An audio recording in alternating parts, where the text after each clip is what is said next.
Myself, Dr. Usha Shukla, chemistry department Holy Cross Women's College Ambikapur.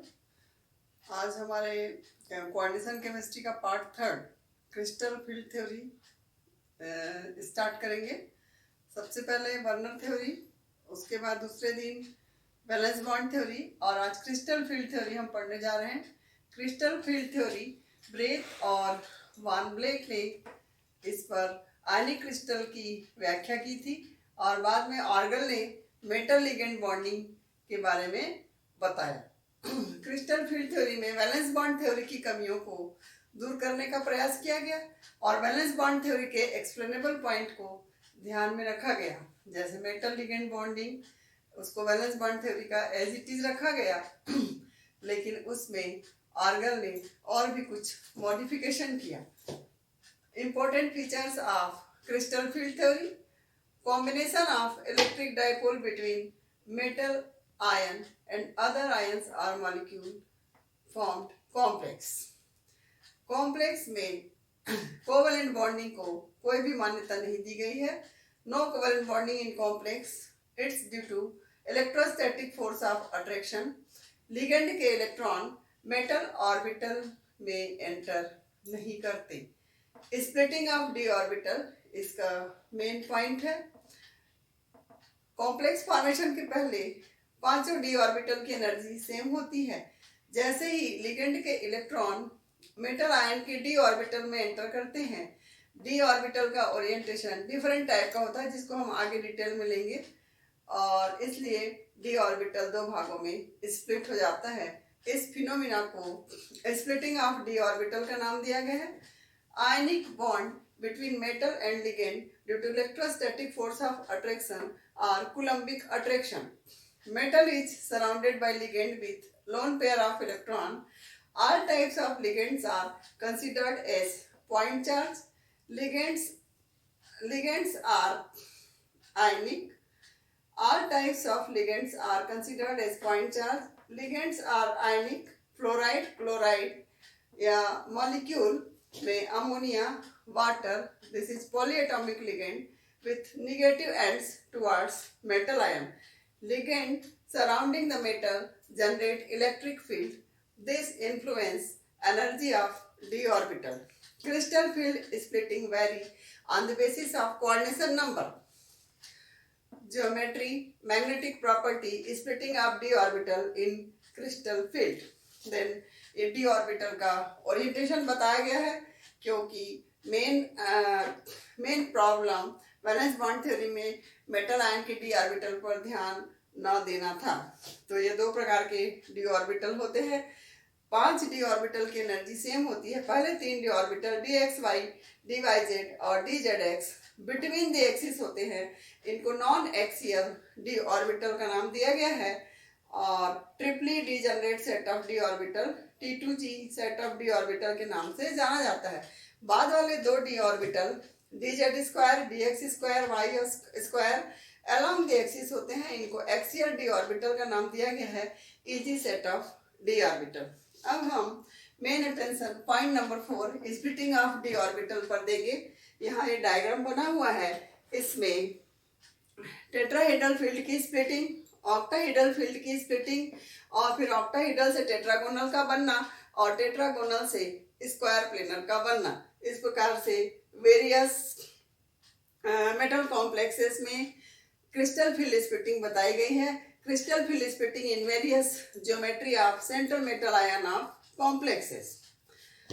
ये free metal ion बना है। यहाँ सबसे नीचे ध्यान दीजिए, 5 डी ऑर्बिटल बने हुए हैं फ्री मेटल आयन जब ये लिगेंड के प्रभाव में नहीं है। फ्री मेटल डी और 5 D orbital of free metal ion जब लिगेंड डी ऑर्बिटल में एंटर करता है तो लिगेंड के इलेक्ट्रॉन और मेटल आयन के डी ऑर्बिटल के अनपेयर्ड इलेक्ट्रॉन के बीच रिपल्सन की पॉसिबिलिटी बनती है और पांचों डी ऑर्बिटल की एनर्जी बढ़ जाती है। एक हायर एनर्जी लेवल बनाया गया है। इसको 5 degenerate set of D orbital का नाम दिया गया है। और ये डी ऑर्बिटल अब टेट्राहेड्रल में अलग टाइप से स्प्लिटिंग होगी, ऑक्टाहेड्रल में अलग और स्क्वायर प्लेनर में अलग। इसका कारण है यहाँ देखिए ऑक्टाहेड्रल कॉम्प्लेक्स बना हुआ है। ऑक्टाहेड्रल कॉम्प्लेक्स में 6 लिगेंड है 4 लिगेंड 4 कॉर्नर पे और एक लिगेंड अपवर्ड डायरेक्शन से और एक डाउनवर्ड डायरेक्शन से आ रहा है, तो ये एक दूसरे की ट्रांसपोजिशन पे है। Ml6 plus oblique minus oblique 0, तीनों में से कोई भी चार्ज हो सकता है। और टेट्राहीड्रल में 4 लिगेंड है, ये 4 कॉर्नर से आ रहा है। Ml4 ये टेट्राहीड्रॉन क्यूब बना हुआ है। Position of metal ions and ligands in an octahedral complexes and tetrahedral complexes.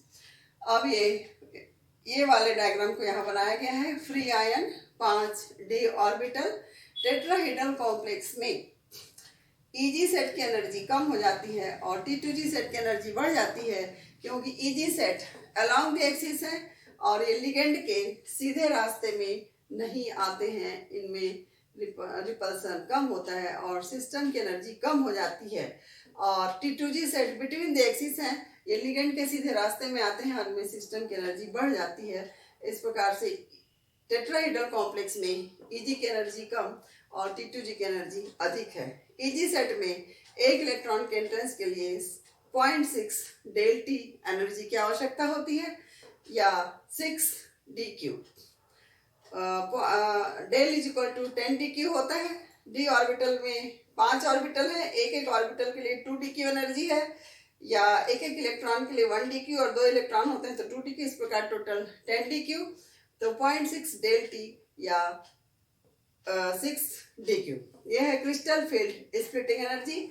और टेट्राहीड्रल के लिए 0.4 डेल टी या 4 dq crystal field splitting energy. Del t for crystal field splitting energy.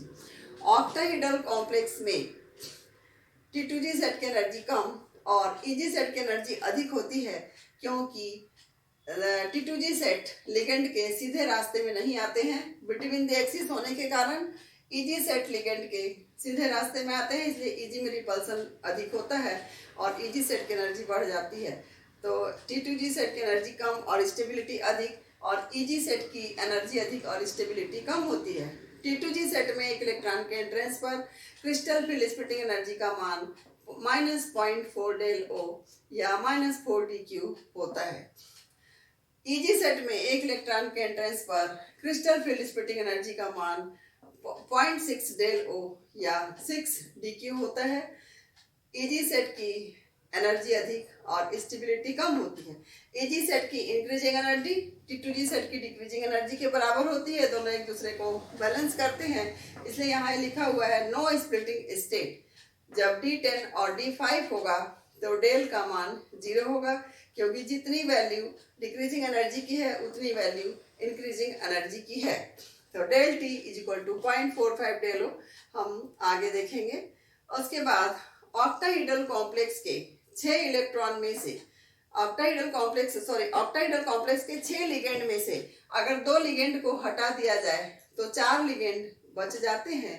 और ये 4 लिगेंड में जो d ऑर्बिटल है dx², y² और dz², dz² की एनर्जी काफ़ी कम हो जाती है और dx², y² की एनर्जी बढ़ जाती है।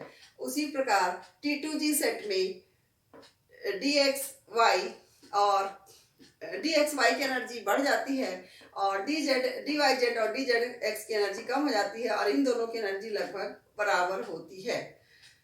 कुछ समय के पश्चात देख रहे हैं कि dz² सबसे अधिक प्रभावित होता है। 2 लिगेंड हटाने के कारण जैसे वो दूर जाते हैं तो ये dz² ऑर्बिटल सबसे अधिक प्रभावित होता है और इसकी एनर्जी और कम हो जाती है। इतनी कम होती है कि dxy से भी कम होती है और dxy की एनर्जी और बढ़ जाती है। उसी प्रकार dx² y² की एनर्जी और बढ़ जाती है और dyz dzx की एनर्जी और बढ़ जाती है। तो ये और सेकेंड टाइम स्प्लिटिंग हो रही है। टेट्राहीड्रल और ऑक्टाहीड्रल में एक बार स्प्लिटिंग होती है, स्क्वायर पिंडल में 2 बार स्प्लिटिंग होती है। यहाँ जॉन टेलर इफेक्ट काम कर रहा है। जॉन टेलर डिस्टॉर्शन, ऑक्टाहीड्रल के 2 लिगेंड को हटाने के कारण इसमें विकृति आ जाती है, distortion in an octahedral complexes भी इसको कह सकते हैं। इसके लिए टेट्रागोनल या स्क्वायर पिरामिडल नाम है और फिर स्क्वायर पिनर स्टेट को ये प्राप्त करता है। ऑक्टाहेड्रल कॉम्प्लेक्स की स्प्लिटिंग से लेकर यहाँ तक इसको जॉन टेलर इफेक्ट का नाम दिया गया है। और इसमें वैल्यू देख रहे हैं कि +1/2 या 0.5 del 1 और -1/2 या -0.5 del 1, और इसके लिए dxy के लिए 2/3 या 0.66 और dz के लिए 1/3 या 0.33। इसको ध्यान से समझिएगा, यहाँ से बता रही हूँ। T2G सेट की जो एनर्जी है वो EG सेट के लिए लगेगी, EG की T2G के लिए लगेगी। ये देखिए 5d ऑर्बिटल में 3 है T2G में, तो 3/5 या 10 इलेक्ट्रॉन में से 6 इलेक्ट्रॉन है तो 6/10।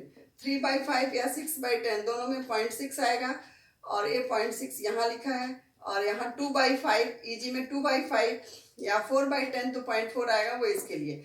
तो पहले भी बताया जा चुका है कि EG सेट की इंक्रीजिंग एनर्जी T2G सेट की डिक्रीजिंग एनर्जी के बराबर है, तो ये EG सेट T2G को बैलेंस करता है और T2G सेट EG सेट को बैलेंस करता है, इसलिए एक दूसरे के लिए अप्लाई करते हैं।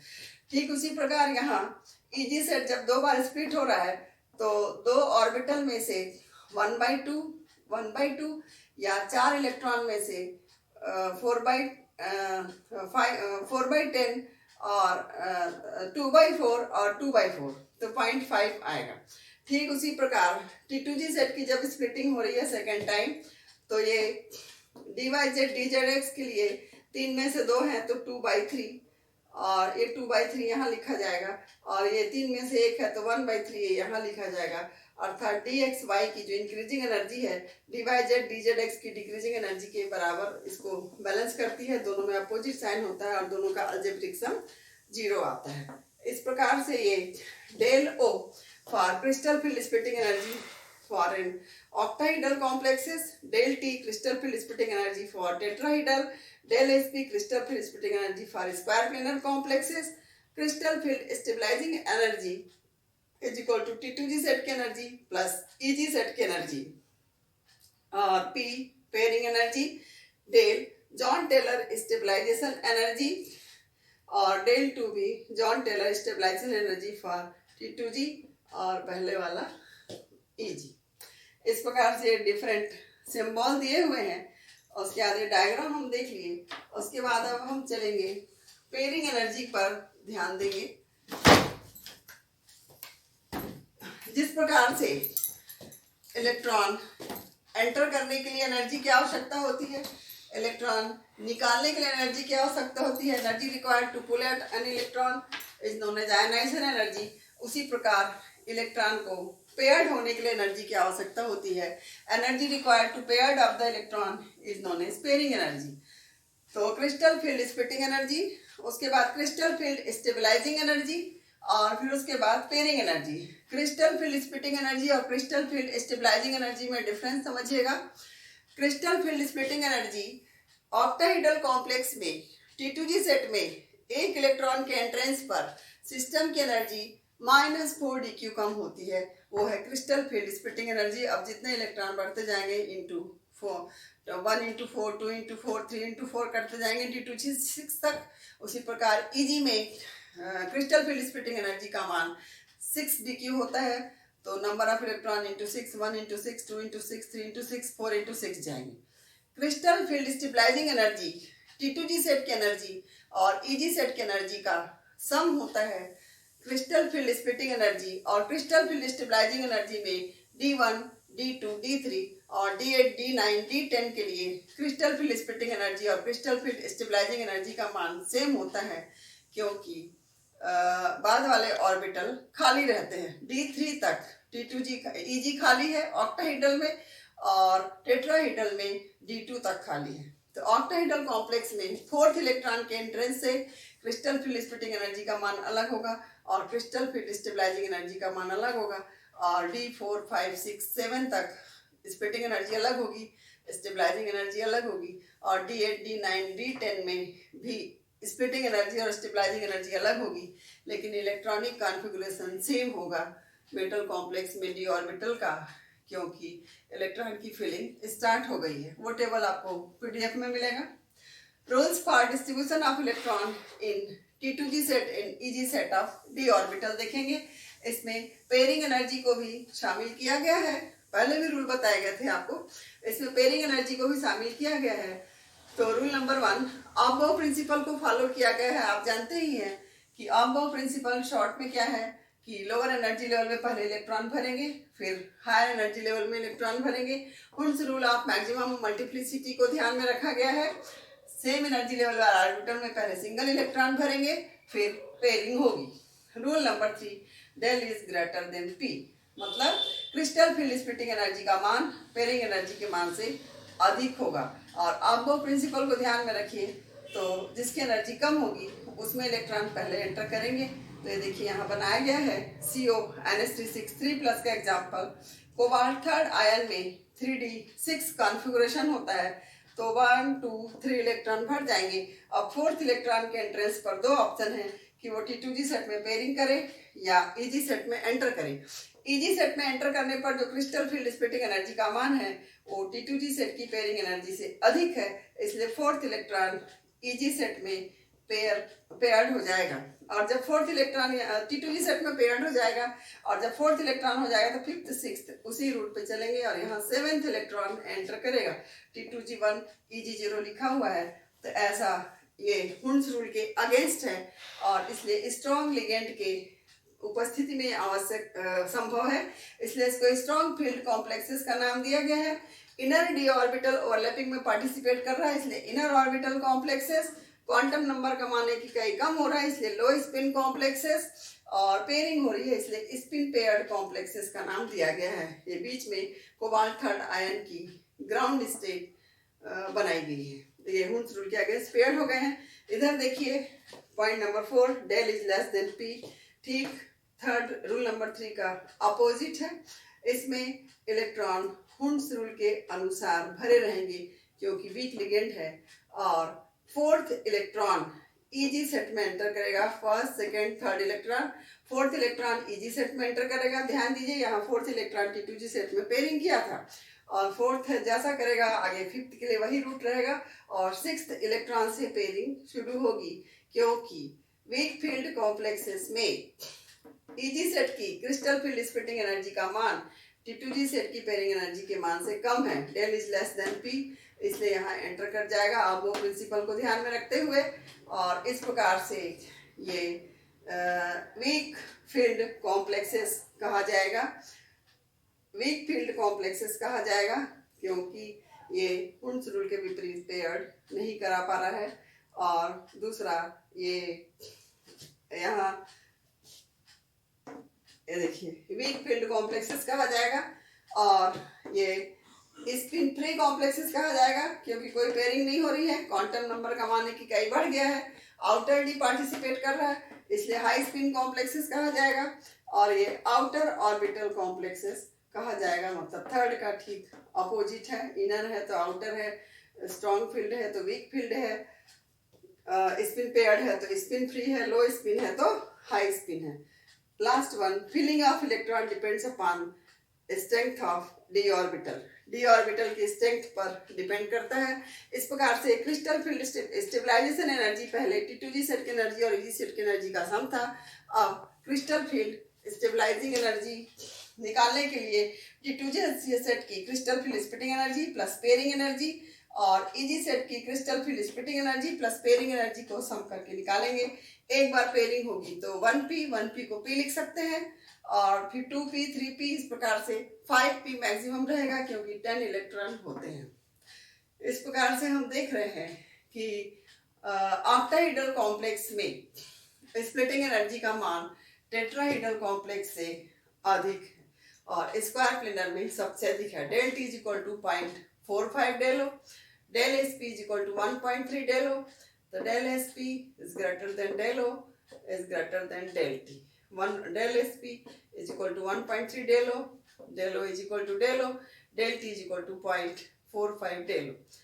ये पहले बोल चुकी हूँ मैं, फिर बता रही हूँ आपको, रिमाइंड करा रही हूँ। D1, D2, D3, D8, D9 और D10 में दोनों में सेम होगा, दोनों मतलब हुंस रूल के अनुसार और हुंस रूल के विपरीत। Factors affecting crystal field splitting energy, ऐसे कौन कौन से फैक्टर हैं जो क्रिस्टल फील्ड स्प्लिटिंग एनर्जी को प्रभावित करते हैं? तो सीधी बात है कि कॉम्प्लेक्स में M, L, N coordination sphere और उसके ऊपर N+/-0 होता है। तो मेटल आयन पर उपस्थित चार्ज अगर अधिक है तो क्रिस्टल फील्ड स्प्लिटिंग एनर्जी का मान अधिक होगा, क्योंकि मोर पॉजिटिव चार्ज लिगेंड को तेजी से अट्रैक्ट करेंगे और जितना तेज अट्रैक्ट करेंगे उतना तेज रिपेल करेंगे। उसी स्पीड में अनपेयर्ड इलेक्ट्रॉन की संख्या अगर डी ऑर्बिटल में बढ़ती जाएगी तो स्प्लिटिंग एनर्जी का मान बढ़ता जाएगा। इसमें कोई कंफ्यूजन नहीं, ध्यान रखिएगा कि number of electron in D orbital बढ़ने से स्प्लिटिंग एनर्जी नहीं बढ़ेगी, वो तब तक बढ़ेगी D1 से D5 तक, क्योंकि number of electron in D orbital बढ़ रहे हैं लेकिन अनपेयर्ड भी बढ़ रहे हैं, इसलिए number of electron in D orbital बढ़ने से D1 से D5 तक क्रिस्टल फील्ड स्प्लिटिंग एनर्जी का मान बढ़ेगा। और जैसे ही D6 होगा, इसमें पेयरिंग शुरू हो जाएगी, तो number of electron in D orbital तो बढ़ रहे हैं लेकिन अनपेयर्ड इलेक्ट्रॉन की संख्या कम होने लगी है। इसलिए एक लाइन में इसकी समरी है कि number of unpaired electron in D orbital increases, therefore crystal field splitting energy will increase. उसके बाद क्वांटम नंबर, ये n जो लिखा है small n for principal quantum number. अगर प्रिंसिपल क्वांटम नंबर का मान बढ़ता जाएगा तो क्रिस्टल फील्ड स्प्लिटिंग एनर्जी का मान बढ़ेगा, क्योंकि प्रिंसिपल क्वांटम नंबर का मान बढ़ना मीन्स न्यूक्लियस से आउटरमोस्ट ऑर्बिट दूर जा रहा है, और जितना न्यूक्लियर डिस्टेंस बढ़ता जाएगा न्यूक्लियस का तो उसका अट्रैक्शन बढ़ेगा और वो न्यूक्लियस के पास जाने का प्रयास करेगा। न्यूक्लियस उसको दूर भगा रहा है क्योंकि न्यूक्लियर डिस्टेंस बढ़ रहा है, लेकिन आउटर मोस्ट ऑर्बिट न्यूक्लियस के ज़्यादा पास जाने का प्रयास कर रहा है, और जब लिगेंड के इलेक्ट्रॉन वहाँ एंटर करते हैं तो इनमें रिपल्सन अधिक होगा और स्प्लिटिंग एनर्जी का मान बढ़ जाएगा। Point number 4, strong ligand and week ligand. Strong ligand में क्रिस्टल फील्ड स्प्लिटिंग एनर्जी का मान अधिक होगा, क्योंकि ऐसे लिगेंड जो मेटल आयन के डी ऑर्बिटल का स्प्लिटिंग करते हैं उनको स्ट्रॉन्ग लिगेंड की संज्ञा दी गई है, जैसे साइनाइड लिगेंड। और ऐसे लिगेंड जो मेटल आयन के डी ऑर्बिटल के अनपेयर्ड इलेक्ट्रॉन को कम रिपेल कर पाते हैं तो उनमें रिपल्सन कम होता है, उससे क्रिस्टल फील्ड स्प्लिटिंग एनर्जी का मान कम होगा। जैसे फ्लोराइड लिगेंड, तो ये वीक लिगेंड, अर्थात स्ट्रॉन्ग लिगेंड में क्रिस्टल फील्ड स्प्लिटिंग एनर्जी का मान अधिक और वीक लिगेंड में क्रिस्टल फील्ड स्प्लिटिंग एनर्जी का मान कम होगा। साइज ऑफ लिगेंड, ये भी प्रभावित करेगा क्रिस्टल फील्ड स्प्लिटिंग एनर्जी को। अगर स्मॉल लिगेंड है तो मेटल आयन के अधिक पास चला जाएगा और क्रिस्टल फील्ड स्प्लिटिंग एनर्जी का मान बढ़ जाएगा, क्योंकि रिपल्सन ज़्यादा होगा। लार्ज लिगेंड को अधिक स्पेस चाहिए और इसलिए वो लिगेंड के उतना पास नहीं जा पाएगा और स्प्लिटिंग एनर्जी का मान कम होगा। लास्ट वन है geometry of complexes. Geometry of complexes यहाँ भी देख रहे हैं, ऑक्टाहेड्रल में स्प्लिटिंग टेट्राहेड्रल की तुलना में अधिक होगी और स्क्वायर प्लेनर में स्प्लिटिंग सबसे अधिक होगी। इस प्रकार से 3 प्रकार की ज्योमेट्री पाई गई है, octahedral complexes coordination number 6, tetrahedral complexes and square planar complexes coordination number 4। और तब हम देखेंगे कि इसका क्या उपयोग है। Application of crystal field theory, application of crystal field theory देखेंगे। मेन इसके 2 एप्लीकेशन है, colour of complexes of transition metal ion और सेकेंड वन है magnetic property. Colour of transition of complexes of transition metal ion में हम देख रहे हैं कि एक ग्राफ बनाया गया है।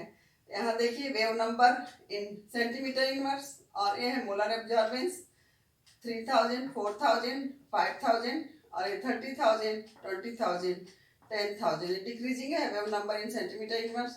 तो lambda is equal to 5000 angstrom, 1 angstrom is equal 10⁻⁸ centimetre, आप सभी जानते हैं। तो 5000 into 10⁻⁸, we wave number is equal to 1 lambda in centimetre, तो 1/5000 इंटू 10⁻⁸ सेंटीमीटर। तो ये आ गया आपका 1/5, तो 0.2 इंटू 10⁵ हो जाएगा। Wave number is equal 20,000 centimetre inverse, और centimetre inverse 1 centimetre inverse is equal to 2.85 into 10⁻³ kilo calorie per mole होता है। तो इसको जब मल्टीप्लाई करेंगे तो 57 किलो कैलोरी पर मोल आ जाएगा। ये एक प्रकार के डी ऑर्बिटल से दूसरे प्रकार के डी ऑर्बिटल में ट्रांजिशन है, इसको डी इलेक्ट्रॉन ट्रांजिशन या लिगेंड फील्ड ट्रांजिशन का नाम दिया गया है, क्योंकि इलेक्ट्रॉन एक प्रकार के डी ऑर्बिटल से दूसरे प्रकार के डी ऑर्बिटल में जाता है और फिर दूसरे प्रकार के डी ऑर्बिटल से पहले प्रकार के डी ऑर्बिटल में आता है। TiH2O6 3+ हेक्साएको टाइटेनियम थर्ड आयन का एग्जाम्पल लिया गया है। ये वैलेंस बॉन्ड थ्योरी में भी बताया गया था आपको ये पॉइंट। यहाँ टाइटेनियम की ग्राउंड स्टेट बनाई गई है, टाइटेनियम थर्ड आयन की ground state, GS for ground state बनाई गई है। और इसमें देख रहे हैं कि 3D1 बना हुआ है और Eg खाली है, तो T2G1 Ag0। और उसके बाद देख रहे हैं अब Eg की एनर्जी बढ़ गई है और T2G की एनर्जी कम हो गई, क्योंकि ऑक्टाहेड्रल कॉम्प्लेक्स है। और T2G0 Eg1 अर्थात ये एक इलेक्ट्रॉन कहाँ चला गया, Eg चला गया, Eg में चला गया है। तो T2G सेट में से एक इलेक्ट्रॉन Eg सेट में ट्रांजिट होने के लिए 57 किलो कैलोरी पर मोल एनर्जी की आवश्यकता होती है। Excited state of hexaaquo titanium third आयन बना हुआ है T2G0 Eg1। फिर मैग्नेटिक प्रॉपर्टी की व्याख्या की गई कर सकते हैं हम क्रिस्टल फील्ड थ्योरी के अनुसार। क्रिस्टल फील्ड थ्योरी से डी ऑर्बिटल में इलेक्ट्रॉन का डिस्ट्रीब्यूशन हमको पता चलता है। अगर किसी भी कॉम्प्लेक्स के मेटल आयन के डी ऑर्बिटल में अनपेयर्ड इलेक्ट्रॉन है तो वो पैरामैग्नेटिक होगा, और अगर अनपेयर्ड इलेक्ट्रॉन शून्य है तो वो कॉम्प्लेक्स डाईमैग्नेटिक होगा। 2 फैक्टर रिस्पॉन्सिबल है, एक क्रिस्टल फील्ड स्प्लिटिंग एनर्जी और दूसरा पेयरिंग एनर्जी। पहले भी आप पढ़ चुके हैं कि del is greater than P strong field और del is less than P weak field. तो इससे हमको 2 सूचनाएं मिलती हैं। Oxidation state of metal atom, nature of bond in complex with spin free complexes. कितना भी प्रयास किया गया कुछ ना कुछ कमी रह जाती है। तो defects of crystal field theory या limitations of crystal field theory हम देखेंगे। तो इसमें पाई क्रिस्टल फील्ड थ्योरी में पाई बॉन्ड के बारे में कोई विचार नहीं किया गया है। मेटल आयन के डी ऑर्बिटल पर पूरा ध्यान दिया गया और ओवरलैपिंग करने वाले S, NS, NP, N D orbital, तो n-1d और nd और मेन अटेंशन डी ऑर्बिटल के इलेक्ट्रॉनिक कॉन्फ़िगरेशन पर था, उसके रिडिस्ट्रीब्यूशन पर था। वाटर लिगेंड और हाइड्रोक्साइड लिगेंड में वाटर लिगेंड को हाइड्रोक्साइड लिगेंड से स्ट्रांग माना गया है। Water ligand is stronger ligand than hydroxide ligand, जबकि हाइड्रोक्साइड लिगेंड के पास 2 लोन पेयर ऑफ इलेक्ट्रॉन और एक नेगेटिव चार्ज, और वाटर के ऑक्सीजन के पास केवल 2 लोन पेयर ऑफ इलेक्ट्रॉन है। तो हाइड्रोक्साइड आयन को अधिक स्ट्रॉन्ग मानना था। मेटल लिगेंड बॉन्डिंग पूर्णतः आयनिक है। इसमें आयनिक कोवलेंट नेचर पर कोई ध्यान नहीं दिया गया है। चार्ज ट्रांसफर बॉन्ड पर कोई विचार नहीं किया गया है और पूरा ध्यान D orbital of metal ion पर दिया गया है। लिगेंड पर कोई ध्यान नहीं दिया गया है। मेटल आयन के डी ऑर्बिटल का इलेक्ट्रॉनिक डिस्ट्रीब्यूशन कभी हुंड्स रूल के अनुसार रहता है और कभी हुंड्स रूल के विपरीत पेयर्ड करा दिया जाता है। वही लिगेंड कभी स्ट्रॉन्ग लिगेंड के रूप में रोल करता है और कभी वीक लिगेंड के रूप में रोल करता है। जैसे साइनाइड लिगेंड का नेचर क्लियर है। साइनाइड लिगेंड हमेशा स्ट्रॉन्ग लिगेंड एग्जाम्पल में आपको मिलेगा और फ्लोराइड लिगेंड वीक लिगेंड के एग्जाम्पल में मिलेगा। लेकिन जैसे वाटर लिगेंड कभी स्ट्रॉन्ग लिगेंड के रूप में यूज हुआ है, कभी वीक लिगेंड, अमोनिया लिगेंड की भी वही स्थिति है, कभी स्ट्रॉन्ग लिगेंड और कभी वीक लिगेंड, अर्थात लिगेंड का नेचर क्लियर नहीं है। और इसी प्रॉब्लम को दूर करने के लिए कल हमारे सामने आएगी लिगेंड फील्ड थ्योरी। उसमें लिगेंड के नेचर पर पूरा ध्यान दिया गया है और क्रिस्टल फील्ड थ्योरी के एक्सप्लेनेबल पॉइंट को ध्यान में रखा गया है। शुरू से कनेक्शन बनाइए।